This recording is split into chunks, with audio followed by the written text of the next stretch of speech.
tell you about me. Congratulations both players for reaching the finals rounds of the USC tournament. It is a 2-1 for the negative from Delmar.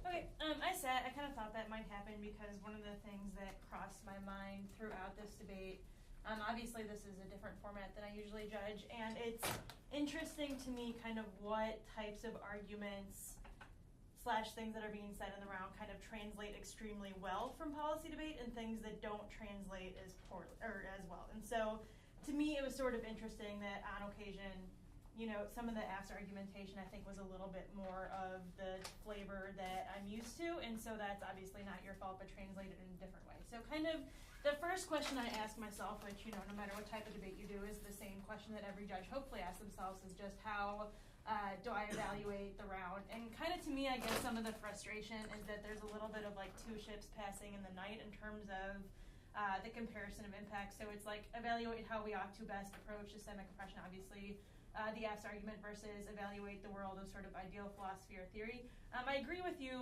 in terms of the last negative speech that from a strategic perspective, it seemed like a good framing tool for your rebuttal in the sense that on a technical level, I do not think that the AF is doing a good job sort of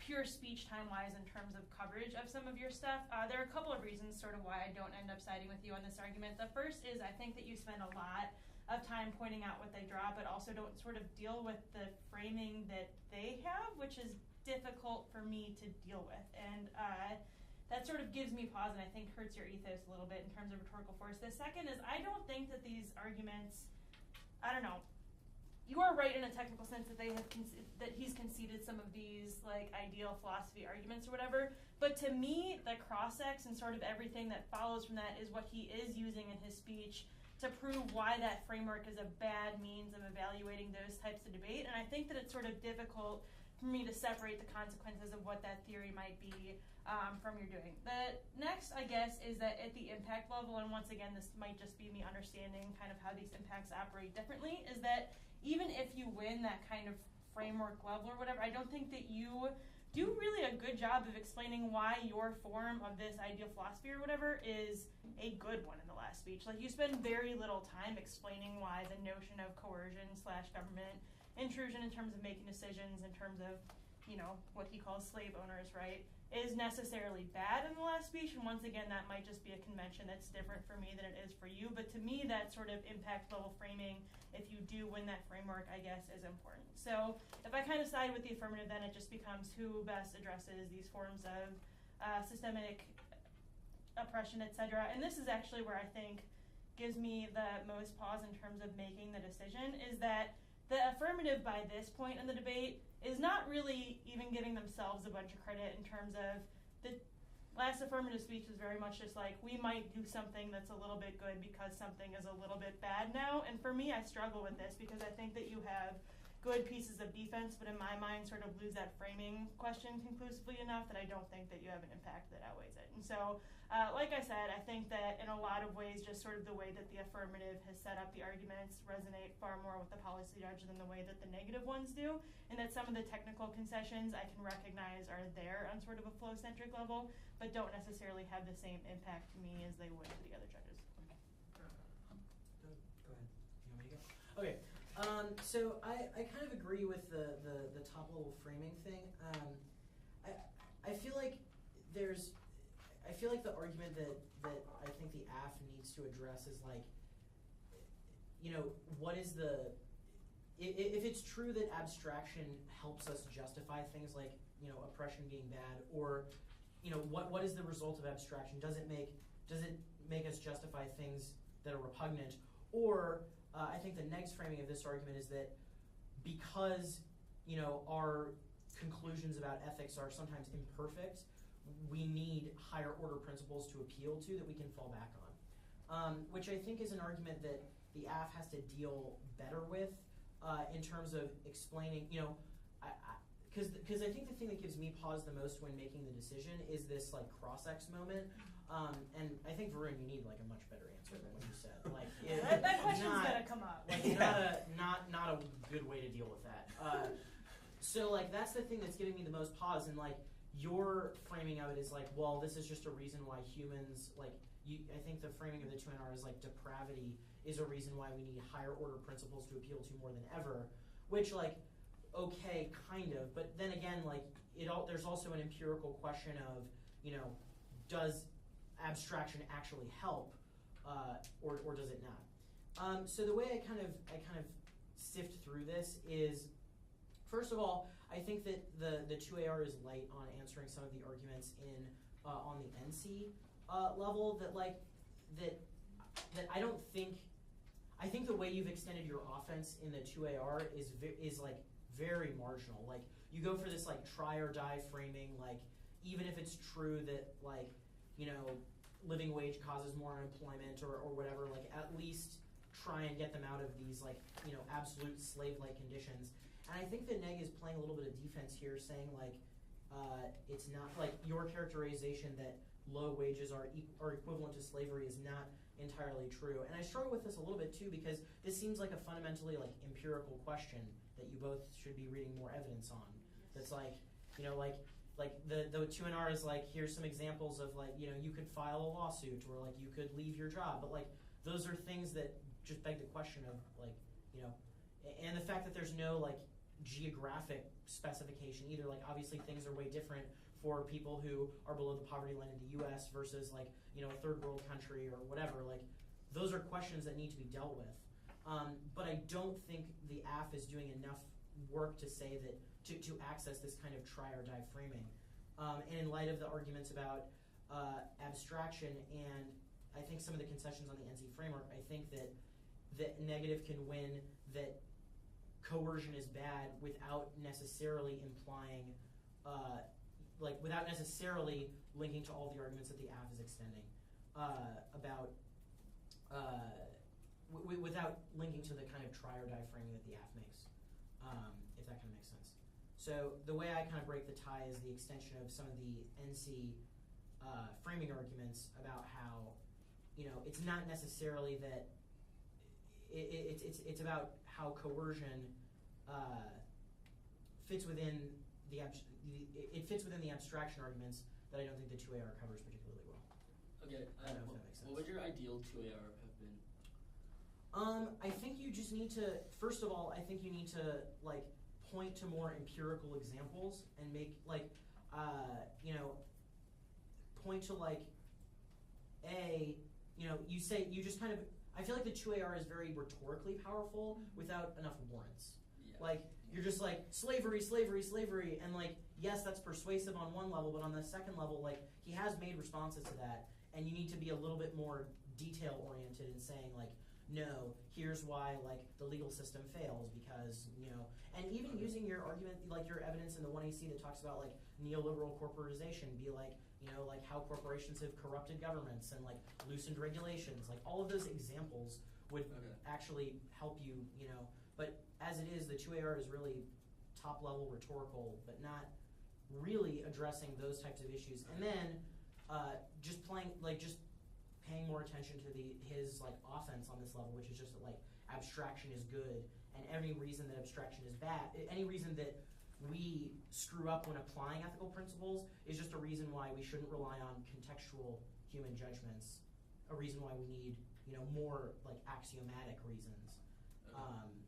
You know, explaining, you know, doing more to compare those claims, I think would be super helpful. So how would you answer that argument specifically? Well, I just think you need to, like, because the 2NR's spin on this is like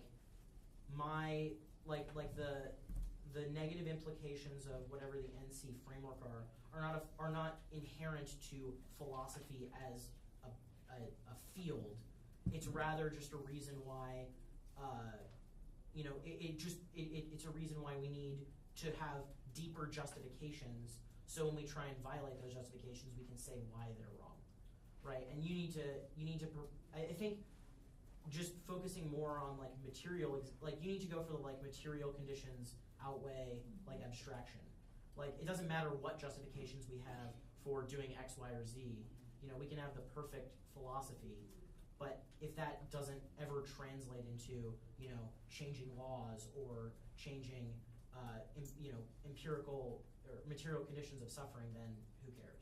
And you can use the cross-sex example that happens earlier in that debate to prove that, right? Like if he's making an argument that slavery was bad, but that the government should not have intruded to stop it, right? And people in Congress or whatever had actually believed in such a pure form of philosophy that they would not be willing to violate that under any circumstances, right? That's a reason why that's a bad form of philosophy. You know what I mean? It's like you keep saying justify slavery, justify slavery, justify slavery, but you need to go back to that contextual example in the debate and make that application because it's there both in terms of the evidence, etc. But I think that you get carried away with that cross-ex moment to the point where you're only using it as rhetorical flourish as opposed to using the extended example of why that proves that form of philosophy is bad. Okay, Sorry. so wait, Tom, just to be clear, so the things they should have done were A, make the AF harms clearer and articulate why the slavery of the AF means that his defense doesn't apply. Well, yeah, I mean, I think that the biggest thing is just like he has made arguments why, structural, like the conditions of the status quo are not as absolute or completely predetermined as you say they are. And the best way to deal with that is just to have more examples. Yeah. Like, Okay. Yeah, or I mean, and maybe this is just going back to the AF evidence, like what is it about corporations or what is it about because you have you kind of hang your hat on this cross-ex moment, but without the technical work to back it up, then there's not actually a whole lot there. Okay. If that makes sense. Okay, so my decision time. I think the round's pretty simple.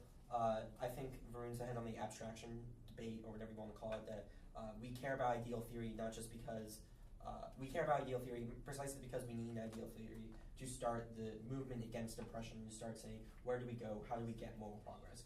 I think a lot of your arguments just don't interact with him and probably are especially problematic when you concede a ton of this role of ballot analysis about how we get there and why abstraction gets us there. So I think he's very far ahead on that debate. So the question that becomes hard for me to resolve is whether this instance of oppression is justified is in implementing some kind of coercive policy to rectify the oppression that is happening in the quo. And I think the answer is there are just two arguments you're conceding, or three, on the NC coming out of the 1AR that are just pretty devastating on this issue. The first one is the Course Guard evidence that the human identity is an absolute value that is unconditional, so you can never act in such a way to violate it, even if that violation doesn't rectify a violation. Not sure if this is a correct interpretation of Course Guard, but it's the one that's argued, and you should, it's an argument made with award. The second one is the, actually, right, the second one is the availability of ends argument that he extends, right? Even if it is wrong for coercion to exist, it might be wrong in a sense of regrettable, but not wrong in the sense of morally repugnant or something we have to take action on, right? So if I take the peanut butter in the shelf, that is morally regrettable because you wanted peanut butter, and so you cannot have peanut butter, right? I don't think this situation is exactly analogous, and there's probably things you should say about that, but absent any analysis on that kind of issue, that's also another argument. The third argument is that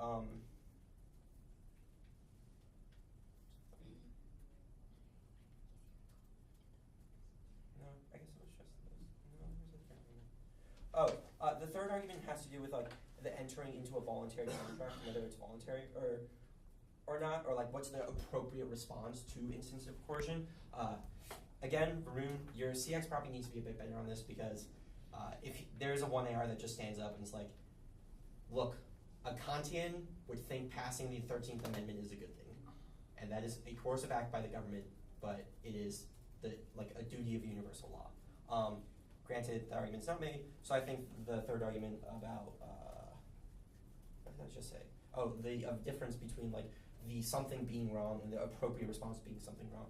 The way he extends it is the legislative requirements of rightness as opposed to what is the current situation of rightness would justify me voting on the NC offense. So, yes, that's how I think it. Any questions? So for you, I guess it's a little bit different. You think that I could have won going into the 2AR? I think you are very behind going into the 2A. Okay. Maybe there's a 2A that constructs it, but I think the problem is your post-CX, you have a very, very persuasive and powerful tool, basically, where Varun is like, we should not do anything about slavery. We should just let it happen, and like you shouldn't try to free slaves. You shouldn't try to like stop the slave master from doing what he like anything, right? And you can say, you could concede all the ideal theory stuff and say this is not an ideal theory, or an ideal theory that leads us towards moral progress must be able to give material improvements in the conditions that exist in the world, right?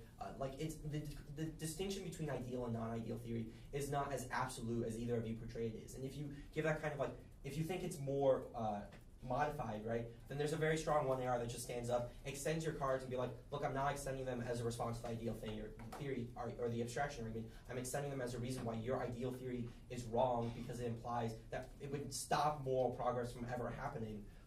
That's probably a much persuasive 1AR. And then you read the unemployment stuff, and then you just answer the few arguments on the NC about like fungibility, legislative rightness, and what was the third one? And the third one, I'm forgetting. Okay. Yeah. Does that make sense? So I can concede ideal theory good, but then it just becomes a question of who's. Well, it's Also, also like he can win the top level question that like abstract philosophy or like abstraction is good because it leads us to an ideal theory. You just have to you can very easily win the question that, hey, this is not an ideal theory. Okay. Yeah, Yes. that's like not very hard to win, I think, especially coming out of CX. Okay, cool. Makes sense.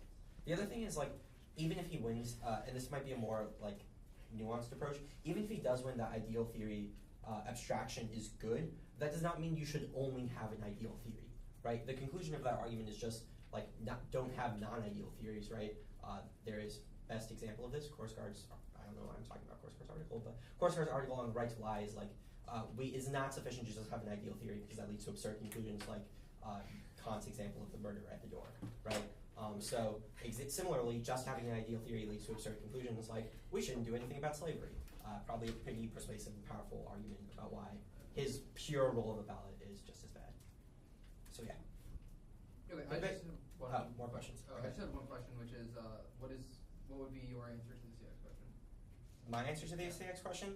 Well, usually if I would negate on the topic, I would read some kind of counterplan, because the answer to the CX question then doesn't just become, well, slavery might be okay. It becomes a question of which response to slavery is appropriate, right? So that would be my first instinct, is have some kind of alternative that can provide a response to slavery. The second response is you should not let him get away with a framing issue as strong as it is. The question is not if the question. It might be true that in terms of destitute poverty, right? People who put individuals or who keep individuals in destitute poverty with the kind of interactions he's talking about might be wrong. But that's not necessarily the situation in all cases where we talk about the living wage, right? Restaurant workers in California probably have more alternatives like you do talk about. And so it might be a question of setting up some kind of topicality version on the app about what demographics we're talking about, because that probably changes the question, right? Obviously, talking about any third world nation is different than talking about a first world nation in terms of the alternatives available to people.